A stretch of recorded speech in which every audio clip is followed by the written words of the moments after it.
Do you ever hear strange noises in the night? Have you ever seen something move in a mass of trees out of the corner of your eye? Or have you ever seen lights in the sky that you can't explain?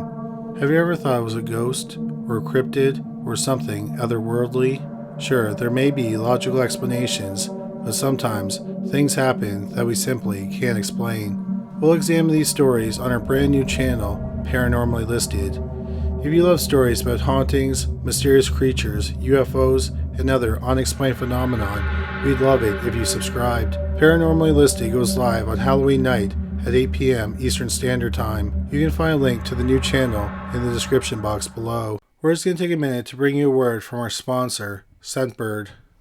It's my favorite time of the month, is when my Scentbird package arrives. I love Scentbird. It's a subscription service that lets you shop up to 600 fragrance brands. This includes huge brands like Dolce & Gabbana and Prada, along with some cool indie labels like The Harmonist and Confessions of a Rebel. For just $16 a month, you can get a large sample bottle that usually lasts 30 days. I love having new colognes to try out, and this month's selections from Scentbird are amazing. I got Terra Extreme by Vincent Camuto, English Laundry, Signature, and Ducati Sport. Vincent Camuto's was nice, but I really like English Laundry and Ducati's. English Laundry had this wonderful clean smell that reminded me of stepping out of the shower. And to be honest, I was surprised I liked Ducati Sport because I thought it'd be too strong, but it's actually got this really nice, grass-like woody scent. You should check out Scentbird for yourself. They have a great deal for criminally listed viewers. If you use the coupon code CL3, you'll save 30% off your first month, so you'll just pay $11. Great news for all my Canadian viewers. Scentbird is now available in Canada, so make sure you check them out, eh? Once again, to get 30% off your first month, use the promo code CL3. Number 3. Septic Tank Sam. Over 4 years ago, in our video, 5 Haunting, Unsolved Canadian Mysteries, we covered the mysterious case of a John Doe nicknamed Septic Tank Sam. On April 13, 1977, a farmer was looking for a septic tank pump on an abandoned farm near Tofield, a small town in Alberta, which is about 40 miles from downtown Edmonton. In the muck, he found a sock and a shoe. He decided to go to the Royal Canadian Mounted Police, which is known by the acronym RCMP.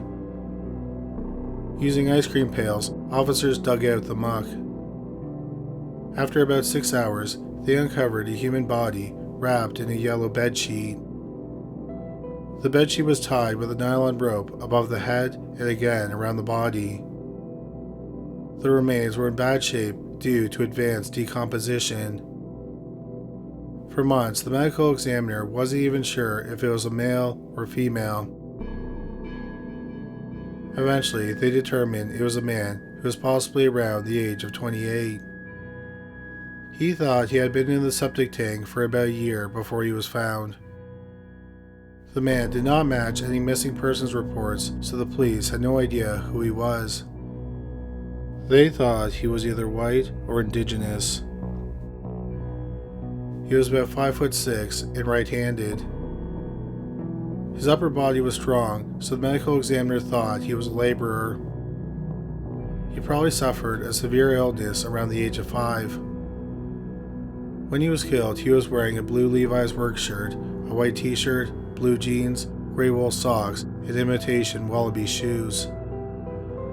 It was clear to the medical examiner that he had died a horrible death. He had most likely been tortured and beaten while he was tied to a bed that was covered with the yellow bedsheet. It appeared that the crotch of his pants were cut out with something like farm shears. He had been sexually mutilated with a sharp knife. He had been burned with a small butane torch and lit cigarettes. He was shot twice with a .32 caliber gun. He was dropped headfirst into the tank, and then his body was covered with hundreds of pounds of lime. Many people came forward with tips regarding the man's identity, but none of the tips panned out. The John Doe was bestowed with the nickname Septic Tank Sam. Another major mystery was who killed him and why. Also, why was his death so brutal? There was speculation that he was a sex offender who had died as a result of vigilante justice. Another possibility was that he slept with the wrong man's wife. There was also speculation that he was involved in the drug trade or some other illegal activity. One thing that the police did suspect was that the killer was local. The farm was in a remote area, but it was a popular place for locals to hunt. However, beyond that, the police had no idea who killed the man. Over the decades, steps were taken to identify Septic Tank Sam. In 1995, a computer reconstruction was released. In 2000, a reconstruction of the head was done in clay. But neither step led to any valuable tips.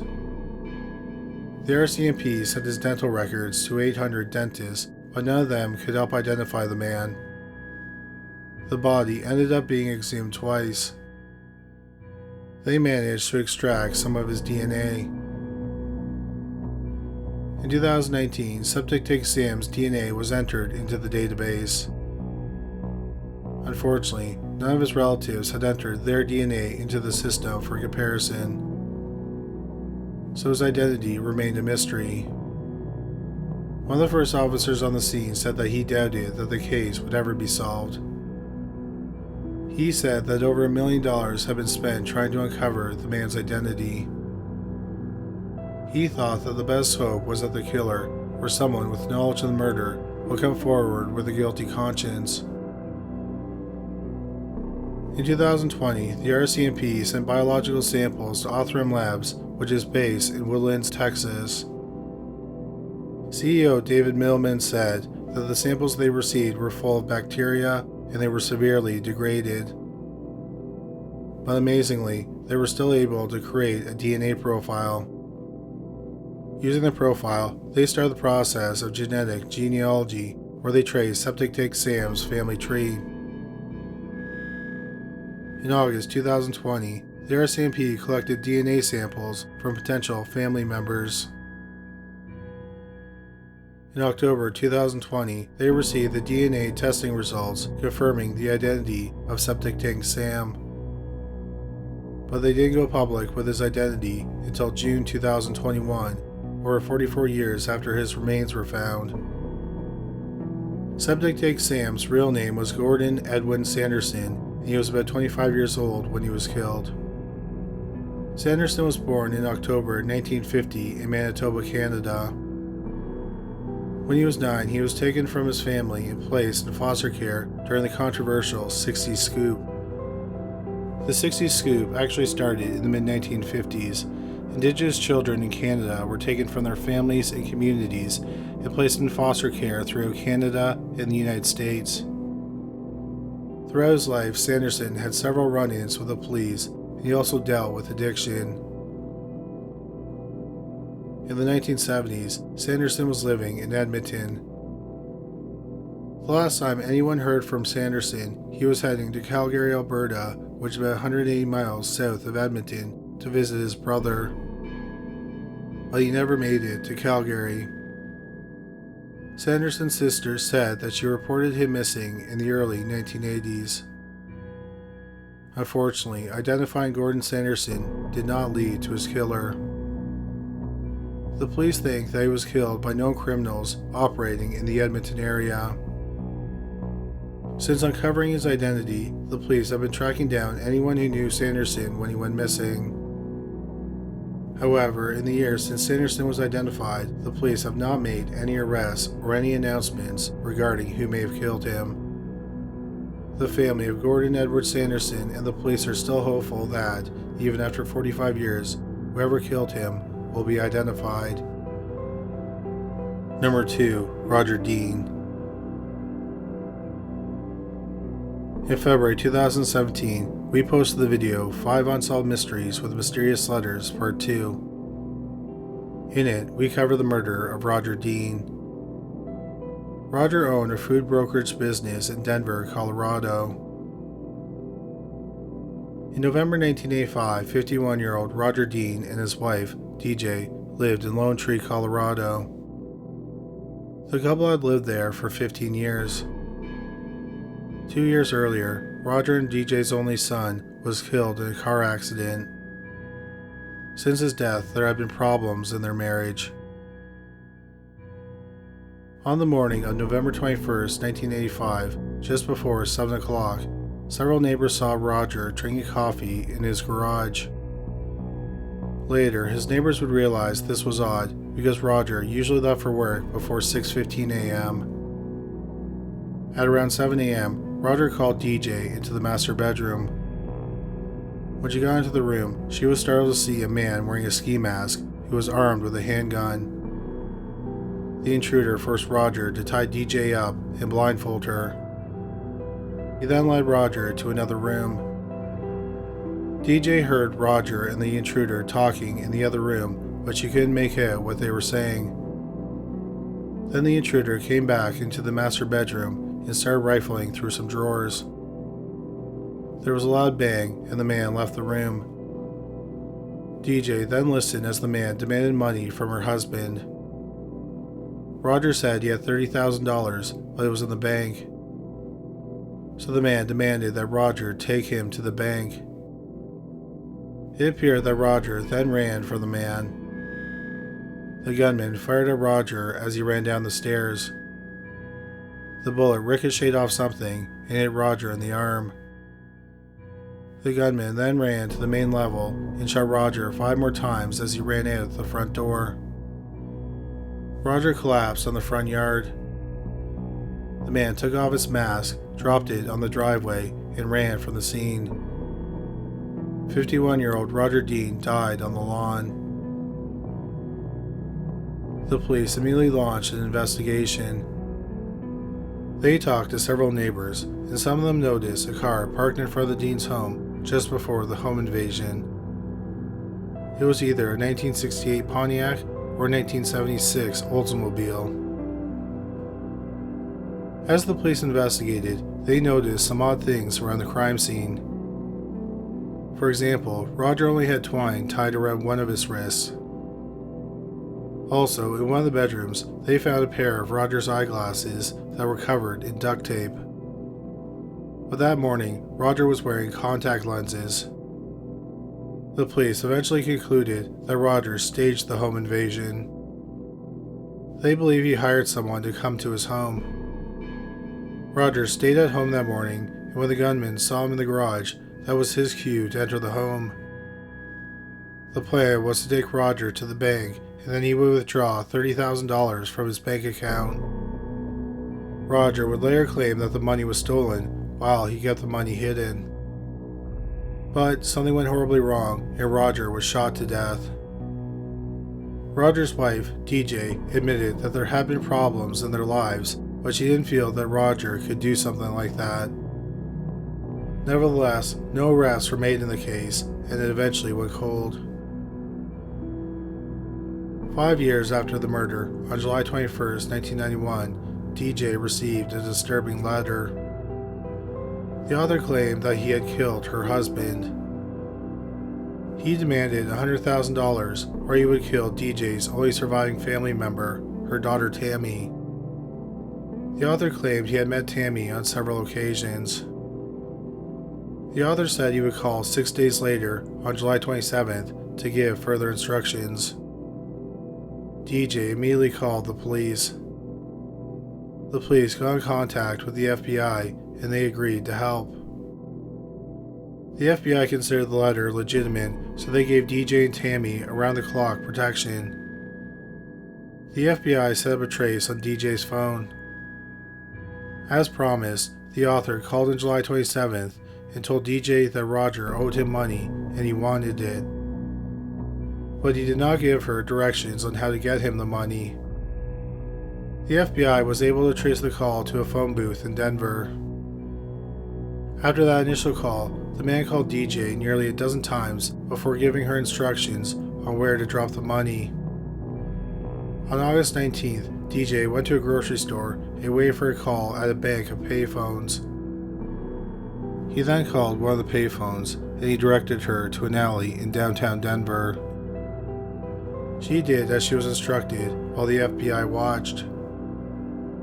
A few hours after the drop, the man called DJ's home and Tammy answered the phone. He told Tammy that DJ did not follow the instructions and now he was going to kill her.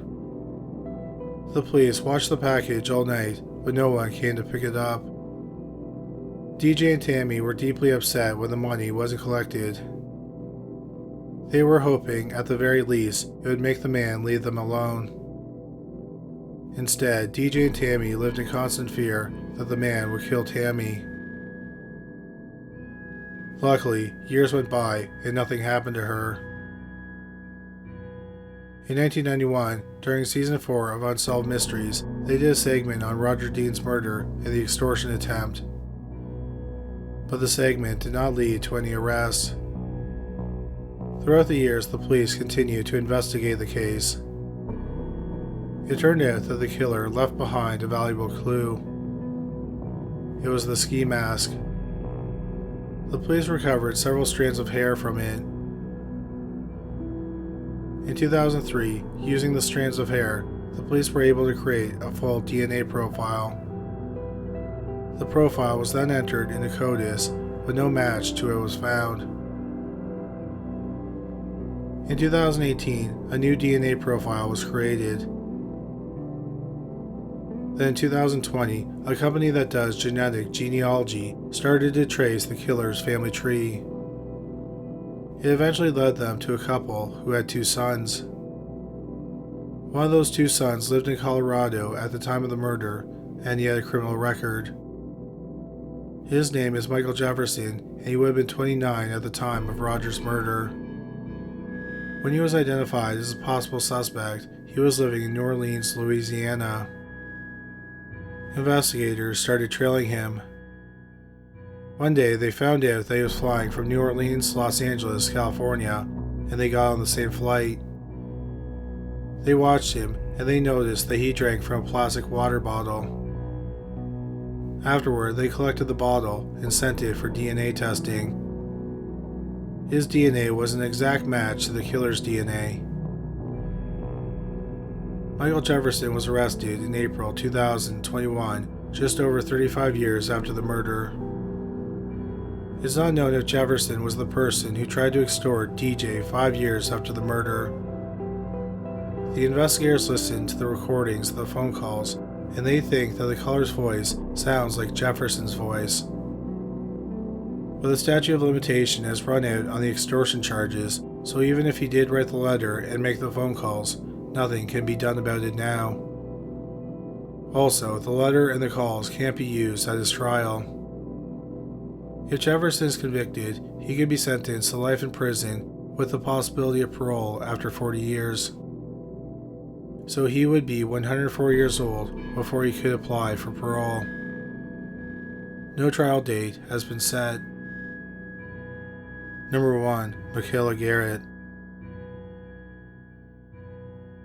In our February 2019 video, 2 Unsolved Disappearances that may have been the work of infamous serial killers, we discussed the November 1988 abduction of Michaela Garrett. Michaela lived in Hayward, California, which is part of the Bay Area. Around 10 a.m. on November 19, 1988, Michaela and her friend rode their scooters 2 blocks to a store to buy snacks. When they exited the store, the girls noticed that Michaela's scooter had been moved. Michaela started walking towards it. Suddenly, a man who had been sitting in a car in the parking lot grabbed her around the waist. Michaela started screaming. The man carried her to his car, opened the back door, and threw her in. He then got into the driver's seat and sped off. The police were immediately called. Michaela's friend described the kidnapper to the police. She said he was in his 20s, he was slender and about 6 feet tall. His hair was dirty blonde and shoulder length. She said his eyes were blue and fox-like.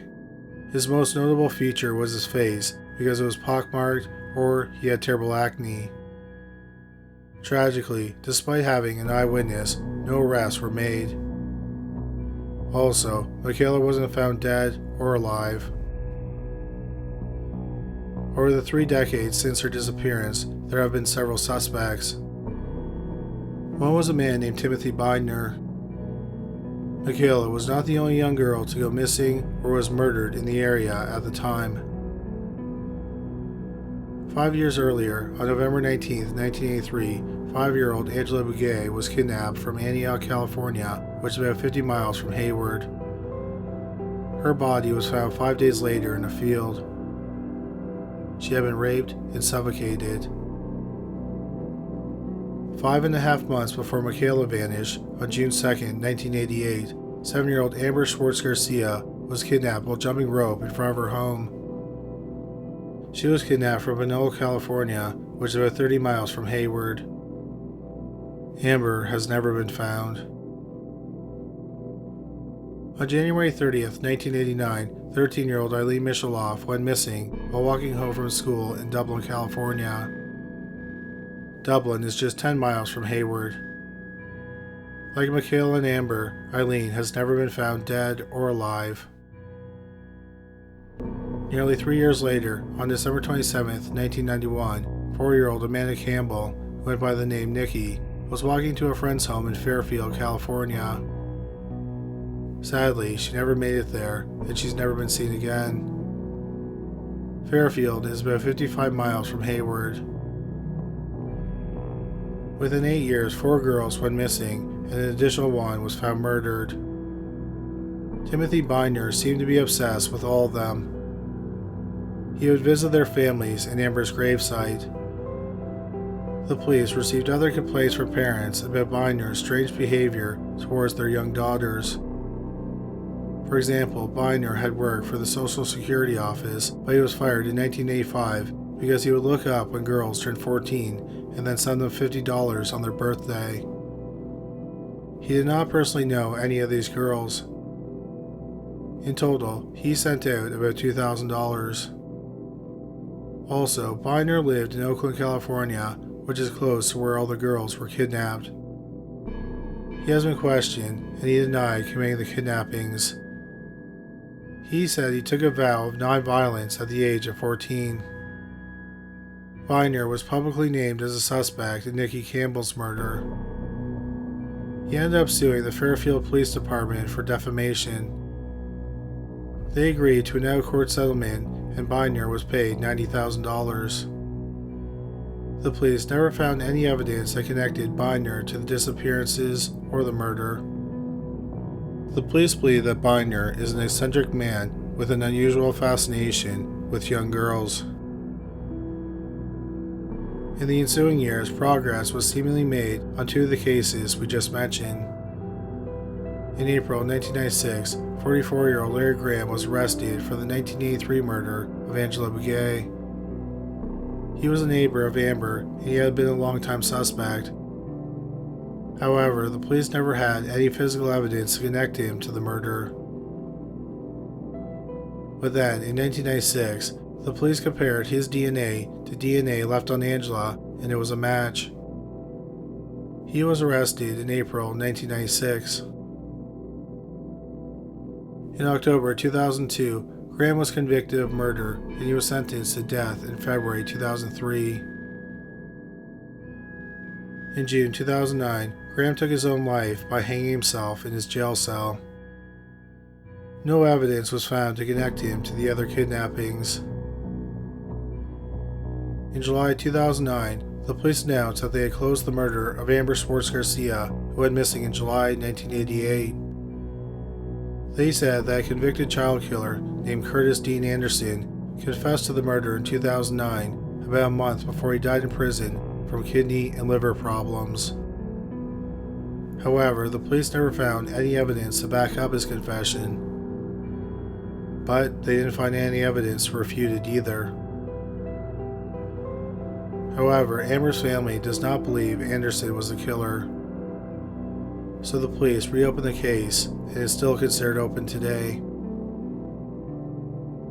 Then in January 2012, the police got what they thought was a promising break in Michaela Garrett's case. A man named Wesley Shermantine wrote a letter to a newspaper and accused another man named Lauren Herzog of killing Michaela.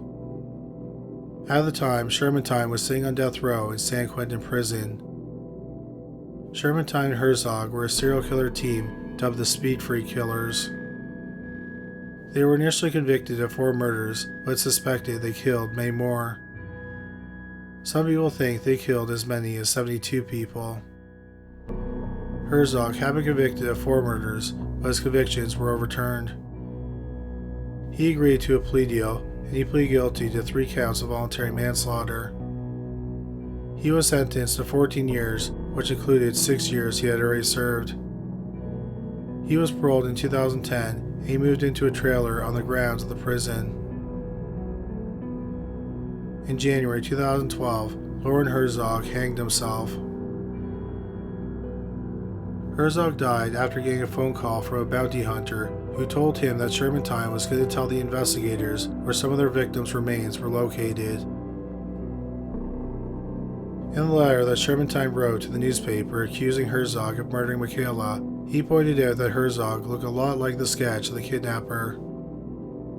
Also, Herzog had family members who lived a couple miles from where Michaela went missing. After the police read the letter, Loren Herzog shot to the top of the suspect list. In February 2012, Sherman took the authorities to 3 different areas in San Joaquin and Calaveras counties. They found the remains of 5 women and 1 fetus, but none of the remains were Michaela's. The police thought that Loren Herzog may have killed Michaela, but they couldn't find any evidence to prove it or refute it. Then 8 years later, in December 2020, 32 years after Michaela went missing, the police announced that they had made an arrest in the case. It turned out that 2 years earlier, in 2018, the case was reopened. Fingerprints had been found on Michaela's friend's scooter. A fingerprint specialist was given a list of suspects to compare the fingerprints. Amazingly, a match was found. They were the fingerprints of a convicted killer, 59-year-old David Emery Mish. In December 1989, 36-year-old Margaret Ball was found stabbed to death in her home in Hayward. She was murdered about 13 months after Michaela was kidnapped. Mish was arrested for the murder and he pleaded guilty. He was sentenced to 18 years to life. In March 2018, Mish was still in prison. He was then charged with 2 more murders. On February 1st, 1986, best friends 18-year-old Michelle Xavier and 20-year-old Jennifer Dewey attended a birthday party in Fremont, California. They left the party together in Xavier's car. The next morning, their bodies were found lying next to a road. They had been stabbed and shot to death. The police believe that was a sex crime. For decades, their case was cold. Over 30 years later, a DNA profile was created from semen found on the victims. It was then matched to Mish, and he was charged with the murders in March 2018. Tragically, Xavier and Dewey were murdered 2 years before Michaela was kidnapped. Had Mish been arrested after the double murder, Michaela wouldn't have been killed. David Emery Mish is currently waiting trial for the murders of Michelle Xavier, Jennifer Dewey, and Michaela Garrett. At the time of this video, he is 60 years old and he is currently incarcerated at the California Healthcare Facility in Stockton, California. The police have not said if Mish is considered a suspect in the disappearances of Amber Grace Schwartz Garcia or Eileen Michaloff. What is known is that he is not considered a suspect in Nikki Campbell's disappearance because he was in prison when she was kidnapped. Michaela Garrett's remains have never been found. Her family hopes that now that the police have a suspect, he'll reveal what happened to her. Thank you so much for watching today's video. Please don't forget to subscribe to our new channel, Paranormally Listed, which is going to launch on Halloween night at 8 p.m. Eastern Standard Time. Also, please don't forget to check out the latest episode of our podcast, Into the Killing. In this episode, we look at the murders of 3 women in the Des Moines, Iowa area. Their murders shared a lot of similarities, but was it the work of a serial killer? You can find Into the Killing on Spotify, Apple Podcasts, Stitcher, and anywhere you find great podcasts. Well, that's all for today. Thanks again for watching.